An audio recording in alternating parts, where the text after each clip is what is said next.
اچھا brothers, death is a topic جس پہ بہت سے لوگ ایک تو بات کرنا اوائڈ کرتے ہیں اور بہت سے لوگ جو ہے نا اس کو سننا پسند نہیں کرتے ہیں.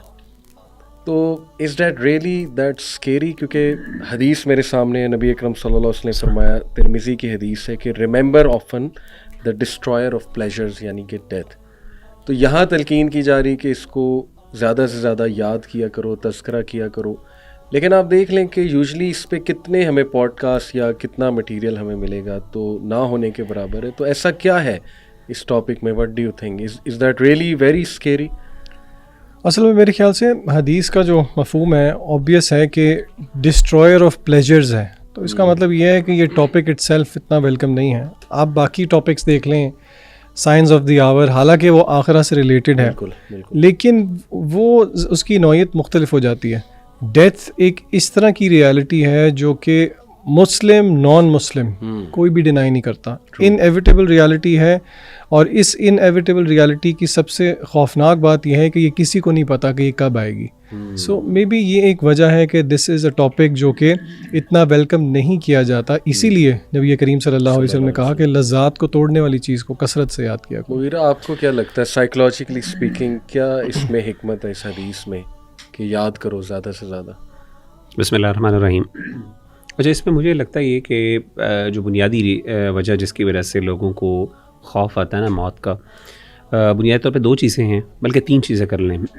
ایک تو چیز جو سب سے زیادہ جس سے ڈر آتا ہے وہ یہ ہے کہ انسرٹنٹی اباؤٹ دا فیوچر، کہ موت کے بعد میرے ساتھ کیا ہوگا. ٹھیک ہے نا، یہ ایک انسرٹنٹی کی ایک بہت بڑی ریزن ہے جس کی وجہ سے لوگوں کو بہت زیادہ ڈر آتا ہے. نمبر 2، ایک موت کی تکلیف کے بارے میں بھی لوگوں کو ہے کہ جی جب جان نکلے گی، اور جیسے کہ احادیث میں بھی پتہ چلتا ہے کہ بہت تکلیف ہوتی ہے انسان کو.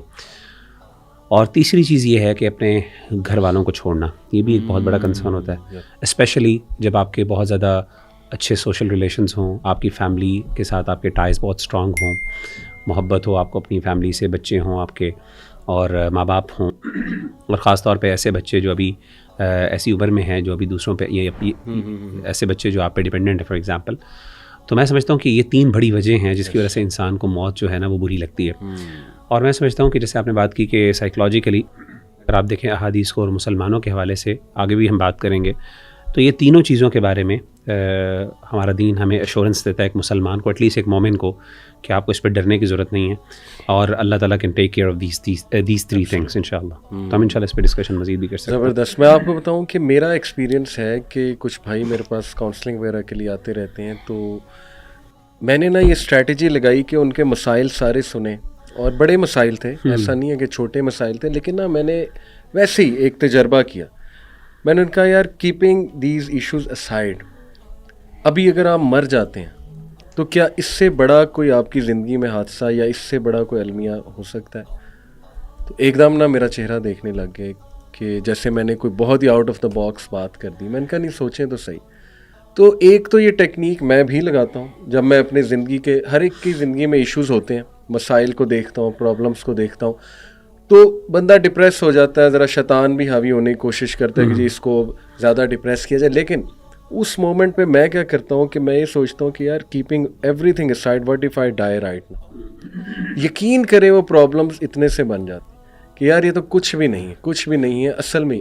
تو میرا خیال سائیکولوجیکلی اسپیکنگ اس کا نا بڑا امپیکٹ ہے کہ آپ ڈیتھ کو جب سوچنے لگ جائیں، سامنے لے آئیں، سوچیں اللہ سے ملاقات ہونی ہے، کیا پریزنٹ کروں گا، سوال ہوگا مجھ سے وغیرہ وغیرہ، تو ایوری تھنگ جو ہے نا وہ میرا خیال سے سائڈ پہ ہو جاتا ہے. تو آپ نے ماشاء اللہ بات کی کہ انسرٹنٹی، کہ میرے ساتھ کیا ہوگا، اور یہ واقعی بہت ایک ڈر ہوتا ہے انسان کو. So what are some of the things جو ہم کر سکتے ہیں کہ we are little bit sure انشاءاللہ کہ ہمارا ایک گڈ اینڈ ہو، because having a good end is very important. تو what are some of the things? آپ کیا کہتے ہیں ذیشان اس پہ؟ اس کے بارے میں وہ دعا بھی ہمیں علماء سکھاتے ہیں نا کہ اللہم انا نسألک حسن الخاتمہ، گڈ اینڈنگ. تو اس کے بارے میں بہت سارے لیکچرز دروس ملتے ہیں.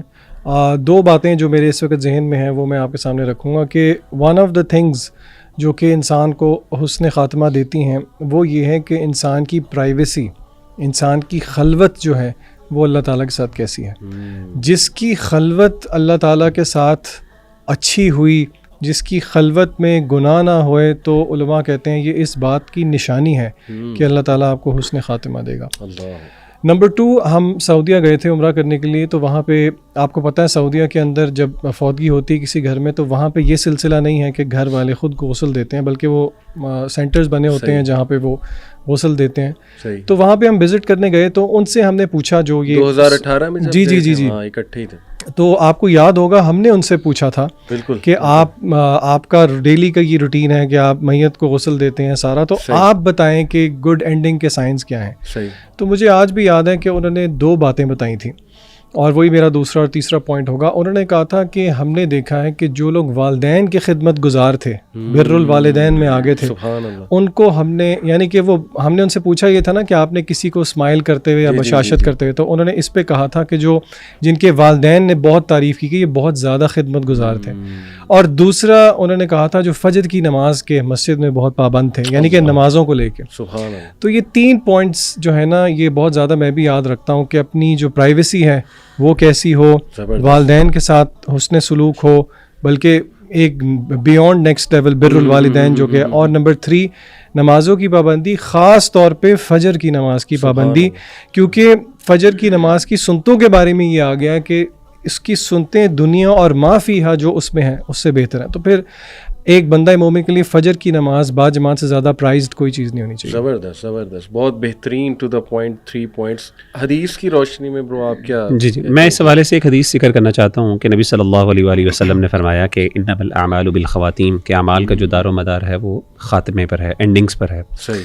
اور اللہ کے رسول صلی اللہ علیہ وسلم نے بھی فرمایا کہ من یرید اللہ بہ خیرا، اللہ تعالیٰ جس سے خیر کا ارادہ کرتے ہیں تو اللہ تعالیٰ اس کو استعمال کرتے ہیں. تو صحابہ نے پوچھا اللہ کے رسول استعمال کا مطلب کیا ہے؟ اللہ کے رسول نے فرمایا استعمال کا مطلب یہ ہے کہ انسان کو اللہ تعالیٰ توفیق دیتے ہیں ایسے نیک اعمال کی کہ جس پر انسان مداومت اختیار کرتا ہے، اور ایٹ دی اینڈ انسان کا خاتمہ بھی پھر انہی اعمال پر ہوتا. تو اس سے پتہ یہ چلا کہ ہمیشہ انسان کو اللہ تعالیٰ سے یہ حسن ظن رکھنا چاہیے کہ یہ عمل کرتے ہوئے کہ اللہ تعالیٰ مجھے اسی پر ہی خاتمہ دے. کیونکہ یہ دیکھیں یہ کہنا بڑا آسان ہوتا ہے کہ جی لا الہ الا اللہ، میں نے دنیا سے رخصت ہونا ہے، میں جو ہے وہ بیڈ پر ہوں اور میرے آخری سانس نکل رہے ہوں گے تو میں لا الہ الا اللہ کرنا پڑھنا کون سا مشکل میں پڑھ لوں گا.